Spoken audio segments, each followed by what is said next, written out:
Maddie Toledano of MontrealMom.com, and I'm super excited to have just received this fabulous AeroGarden for Mother's Day.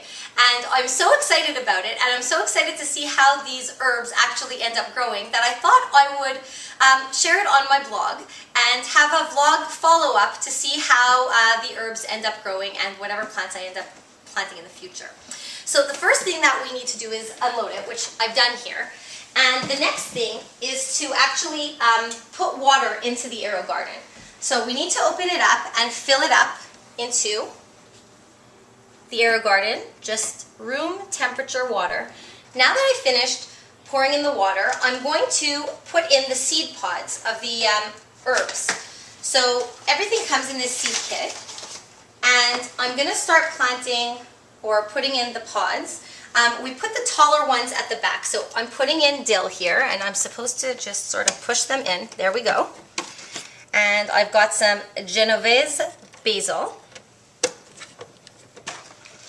And let's see what else. Globe basil, I'm guessing, is tall. We're supposed to put the tallest stuff in the back. Here's a short thyme, so we'll put that in front here.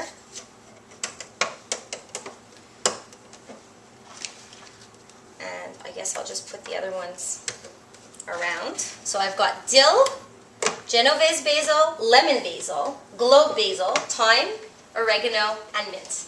Super exciting. The next step is to cap them with these little globes. Just cap them as so. The plug will be out of the way later. This doesn't seem quite pushed down, but it does. It's very important not to remove the pod labels so that you know exactly what's there and also how long things should be taking you.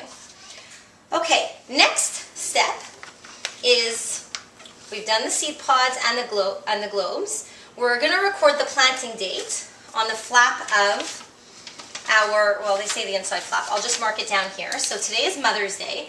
So it's May 13th, 2012, so that we know when it's been planted. So the next step is to add this nutrient pack, 8 milliliters, which we need to shake well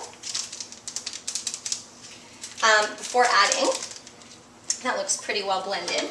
I'm going to cut off the top, and we're going to add it directly into the water. So this is going to go in. And you're going to notice that my AeroGarden is actually on a plastic tray, and let me just explain why. It's because it should be on a water-resistant surface. I didn't have another suitable water-resistant surface. There's just no space in my kitchen under the counters. It's not tall enough for the AeroGarden. And so I decided to put this plastic tray underneath this surface, which is the perfect place for it. We are going to plug it in. Okay, so we're plugged in, and the lights have started. I realized that I only seem to have had 6 globe covers, so I'm going to have to try and find another one, but I'm not going to keep you guys for that. And now the next step is I have to select what I'm going to be growing. So I'm going to be growing herbs or basil, so I go straight to there. And that's it. We're all set to go. Now if I don't find another globe, I will take this out because they say it's very important to have the globe on for the beginning of the growing process. I'm going to move this down so it looks a little prettier for all of us to see.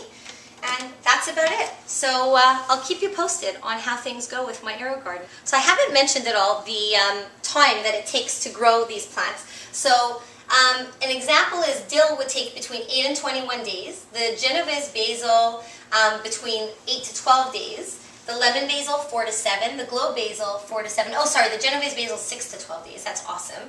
Oregano, 7 to 12. Mint, 6 to 10. And thyme, 7 to 14. So let's see how this pans out. I'm excited to share with you and so excited to have this present.